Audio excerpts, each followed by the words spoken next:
What's up, YouTube? Today we're gonna go over everything wrong with every one of my cars. We got Rebel's Stealth, we got my Stealth, we got my Camaro, and we got my truck. The truck is the biggest project at the moment, so we'll save that one for last. Let's start off with Rebel's 1991 Dodge Stealth RT. Let's go.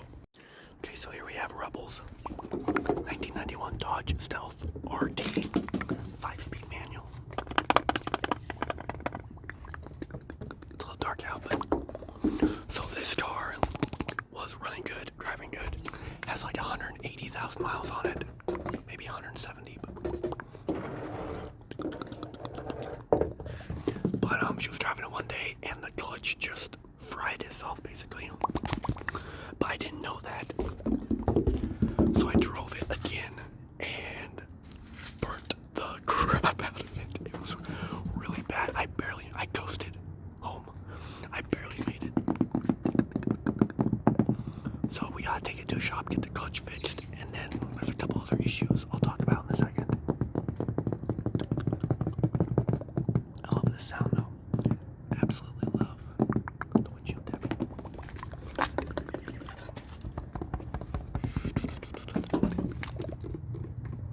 This car hasn't really been driven for months, actually. Inside, it's a little dirty in here, but inside, dodge.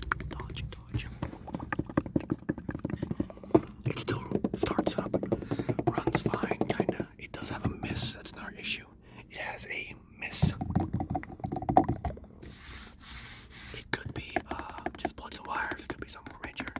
I'm thinking it's just plugs and wires, though, because we haven't really replaced them. So 5-speed manual. Relax.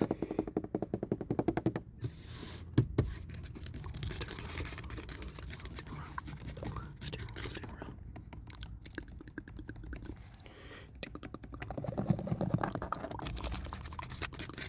Let's pop the hood.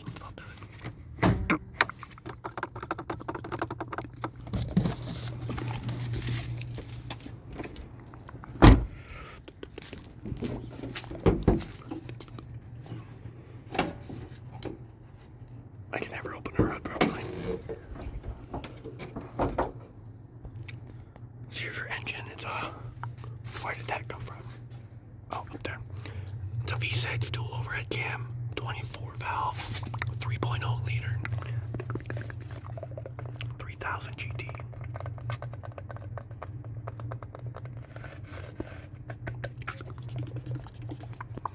It does burn a little oil, but that's, I mean, it's was it 1991, so 30-some-year-old car, so completely stock. But there is a burning smell that's coming from the engine or the heater core when you have the heat on, so that's another issue we need to fix. And then if you come to this side, you will see if you can see it. Oh, it's over there. We'll go to the other side then. But anyways, it's a little dark, but the exhaust is actually snapped in half.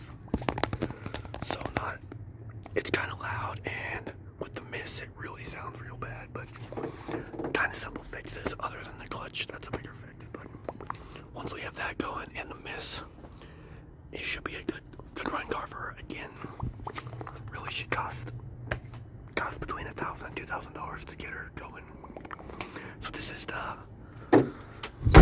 first car in our 4-car video, Rebel's 1991 Dodge Stealth RT.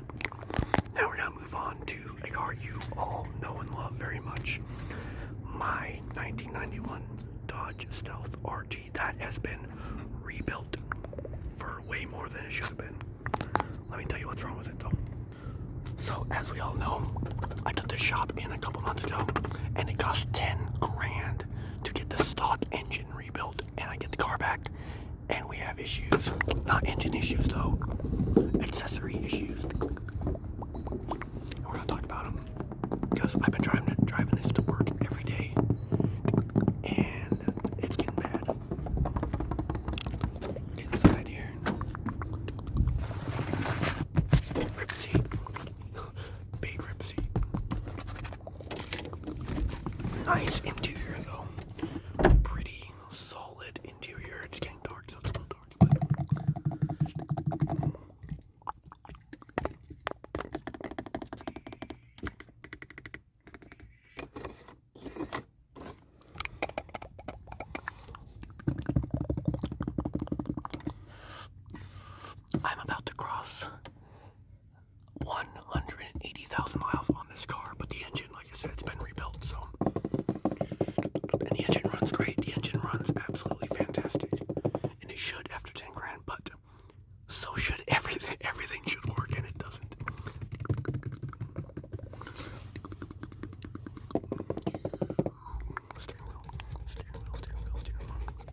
lots of space in here actually for a small sports car.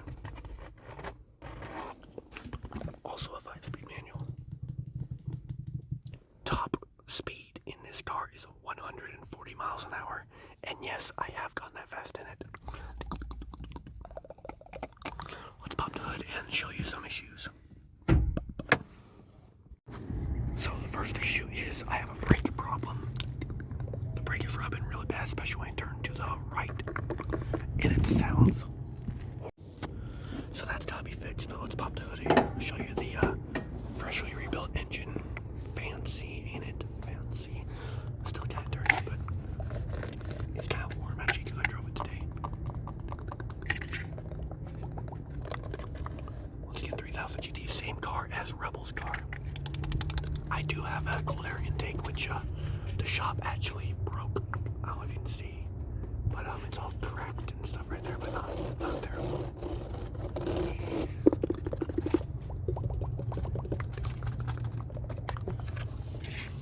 But anyway, so everything's good on the engine side, but I have the power steering pulley, which is squealing pretty bad.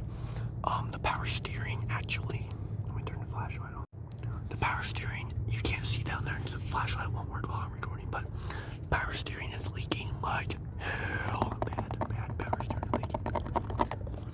But then I also have a pulley down here, and I think it's an idler pulley, but I'm not 100% sure, but it's grinding as I drive. You can hear it just absolutely grinding, so that's gotta be fixed soon, along with the brake. But then other than that, if we come over here, we have this, where is it? This thing, which is my throttle position. And the shop, instead of fixing the problem, zip tied it, but it's not tight. So as I'm driving, it moves, changes my throttle. It'll kill the car sometimes, or it's just super random RPM. So that's on them. They need to fix that for $10,000 on a stock rebuild on a 3.0 liter. I should have no issues, and yet I have all kinds of issues. So not happy about that, but it is what it is. We will survive. We will survive. So that's the main issues with my 1991 Dodge Stealth. Oh shit. I still love the car, still enjoy it. It's a fun car, and I'll be driving it and doing lots more videos with it very soon. Now we're gonna move on to my 98 Camaro. Okay, so here we have my 1998 Catfish Camaro that I've had for going on. I've had it for 3 years, maybe about 3 years, yeah. Catfish Camaro, one of my favorite cars ever. V6, 5-speed manual as well. We like our 5-speed manuals. Nice rock chip there. But so this car I've had lots of issues with, but right now it's sitting pretty solid except for a few things I've done. We did a head gasket job on it. We did a head gasket job on it, and that's all good. It's not leaking coolant, not burning coolant anymore, but we have an issue that I'm not sure actually what it is. Put this up. Steering wheel. Here's my interior, really dirty because like I work on a farm, you know. Lots of gravel. 5-speed manual.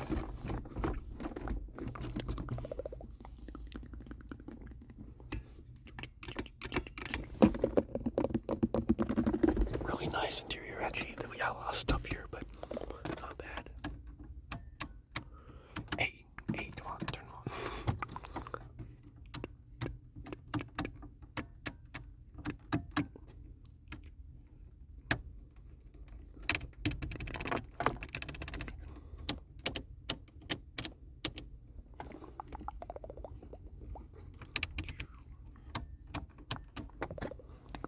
This car has, I think 100, you can't see, it's so dark, I should have done this video earlier. It has like 140,000 miles on it, or just approaching that. I bought it with 91,000, and I've not been nice to it, but I think we need some brakes on it, because like, I'll show you the wheel, it's got pretty good brake dust. Let me pop to it, but then, we have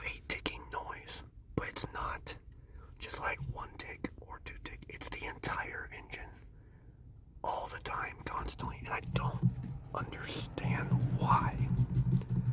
I can need some oil change. The oil's kind of old, but that shouldn't be causing the issue that we're having.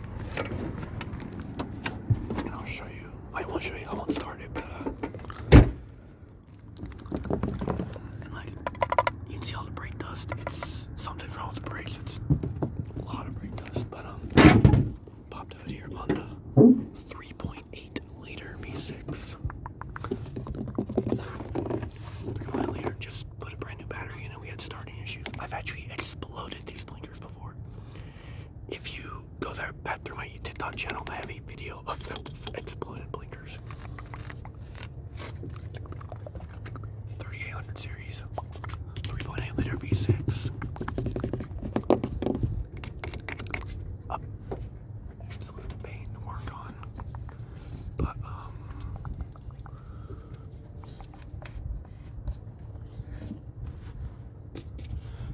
pain to work on because the engine is like under the dash. That's why the dash is so long.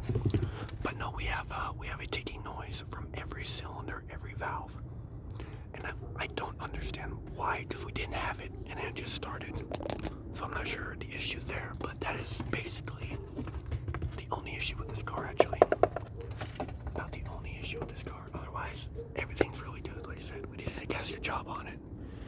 Oil's good. It needs an oil change, but lights work. Kind of needs refreshing, but everything works. Nice car, really. Always been reliable to me. Good looking car. I actually forgot to shut that light off. We'll do that. One thing I will say, this car's always shocked me. I don't know if I have a ground issue, but every time I get in and out of it, I get shocked with it from some electrical something. I'm just a really good conductor. I should drive trains. I always like the really big windshield in the slant because the water just flies off of it. You don't need Renex or nothing. But anyway, that ticking noise is about the only issue with this car.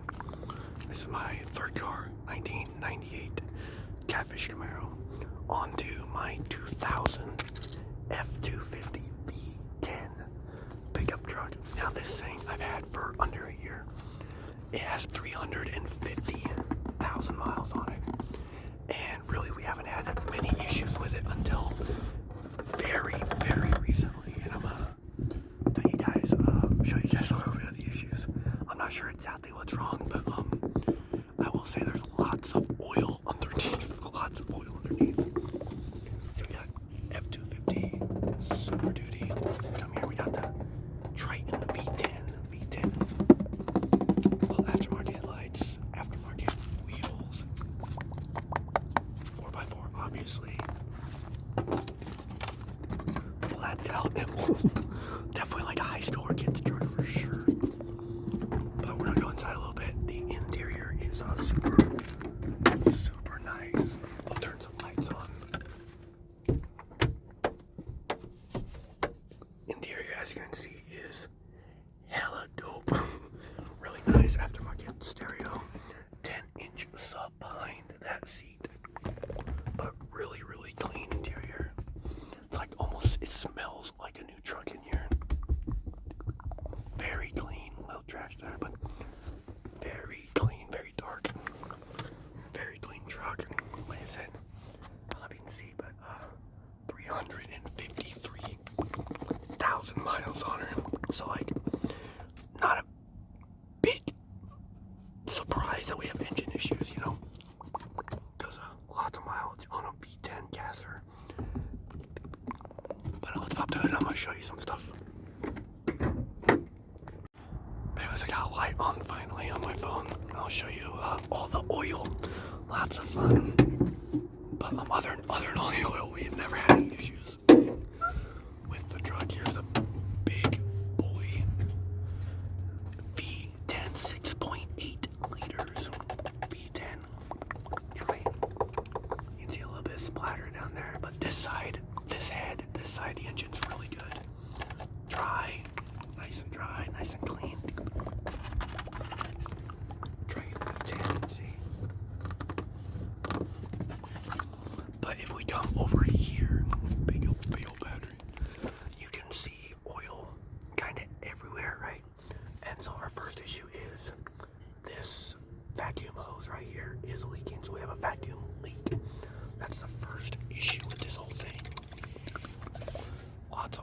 lots of just dirt, grease, and stuff on this side. You can see it's leaking very bad right there.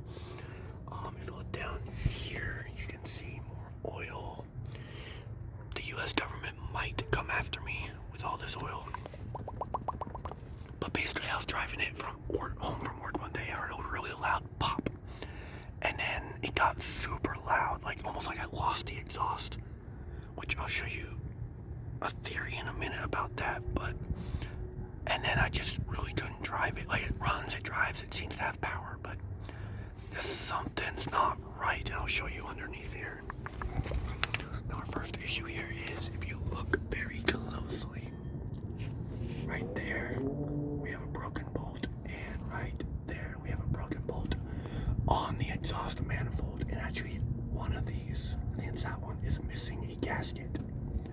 So that might be where my loud noise came from, is like the gasket fell out or something. Lots of oil here as well. But if you get underneath the truck, oil spots, you will see lots of oil. I do have power steering leaks, that's part of it. I do have a valve cover leak up there, that's part of it. But and my pan gasket leaks as well.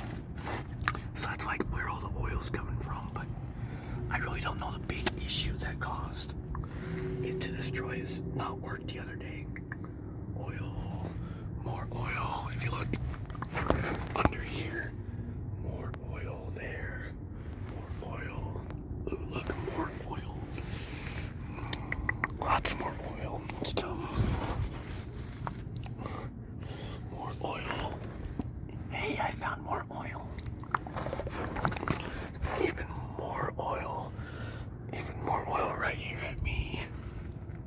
More oil up here. Dripping down. It's probably gonna drip on my face, actually. So we just got oil basically everywhere. More oil. Look at it dripping off the filter there. Oil absolutely everywhere. And I don't exactly know what all is happening with this truck here. So lots of issues with this side of the engine for sure. Pan gasket leak, valve cover leak, vacuum line leak, and power steering leak. But as far as what happened to me the other day, where it got really loud and sounded like sounded really bad, absolute crap, I actually don't know. I'm really hoping. You can see this. I even taped it to stop the leak, the vacuum leak. But I don't know exactly what's wrong with it. I'm hoping it's not a critical engine failure, because this is a V10, very expensive fix. I think a crate engine is like $5,000, which is about normal. But yeah, the oil's clean, tranny fluid's clean. We're doing good. It's like there's nothing in the oil that I can tell. We just have a lot of leaks, and something happened the other day on it. So I need to check this out. I don't quite know what the issue is yet, but I will find out. So this has been my F250, 2000 F250 Triton V10. Nice cab lights up there, but yeah, that's what's wrong with this thing. So don't really know, but problems, to say the least. That's all the cars right there.